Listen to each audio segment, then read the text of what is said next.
চশমা museum, a house of world class, জলট্যাক মোড়, বহরমপুর মডার্ন হোটেলের সামনে। জেলা পরিষদের সদস্য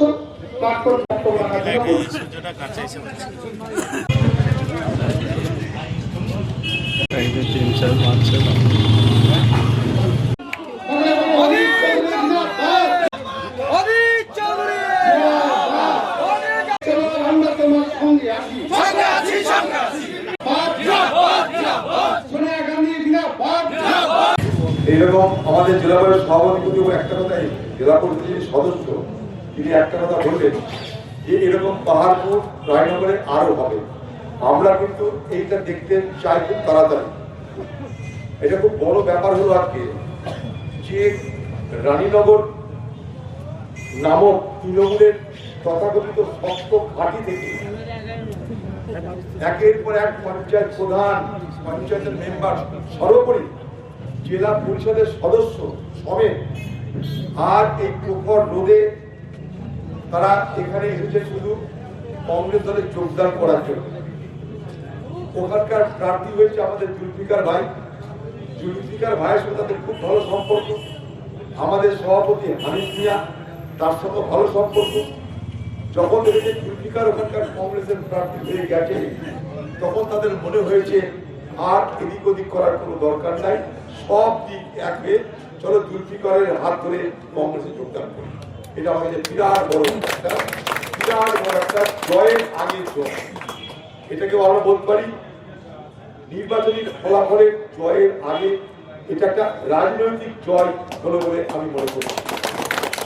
এবং আরো একটা বড় কথা বলছি আপনাদের, এর দৃশ্য কিন্তু রানীনগর শুধু নয়, সারা মুর্শিদাবাদ জেলা জুড়ে আজ তৃণমূল পার্টির মধ্যে যে অন্তর্কলহ, মুর্শিদাবাদের বৃহৎ অংশের মানুষের মমতা ব্যানার্জি এবং তার চালাকি, তার ধাপ্পাবাজির বিরুদ্ধে যে ক্ষোভ, যে অসন্তুষ্টি, তার বহিঃপ্রকাশ প্রত্যেকটা ব্লকে ব্লকে হয়েছে। যেমন জুলফিকার প্রার্থী হয়েছে, আমিও তেমন এই বহরমপুরের প্রার্থী হয়েছি। একটা কথা বলতে চাই বহরমপুরের মানুষকে এই সুবাদে,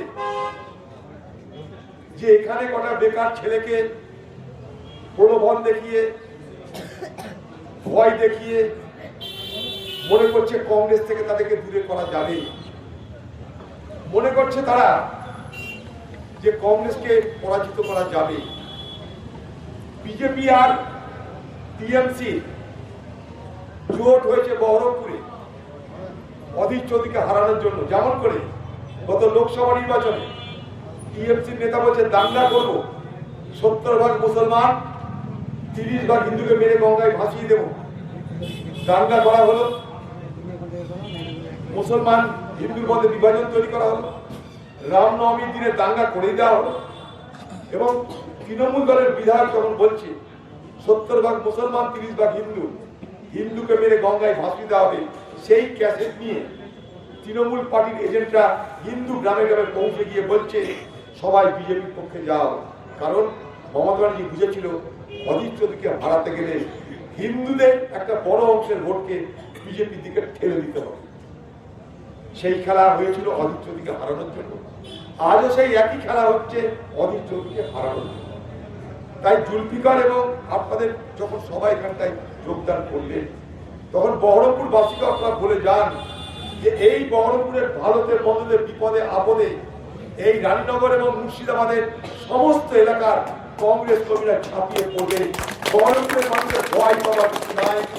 তৃণমূলের চারটে উল্লুখোর চুল্লুখোর আর তৃণমূলের পুলিশের দয়ায় যারা এখানটায় মনে করছে অনেক বড় কিছু করে ফেললাম, তাদের উদ্দেশ্যে বলতে চাই এ রাজ বেশি দিন চলবে না, এই রাজত্ব আমি রাখতে দেব না।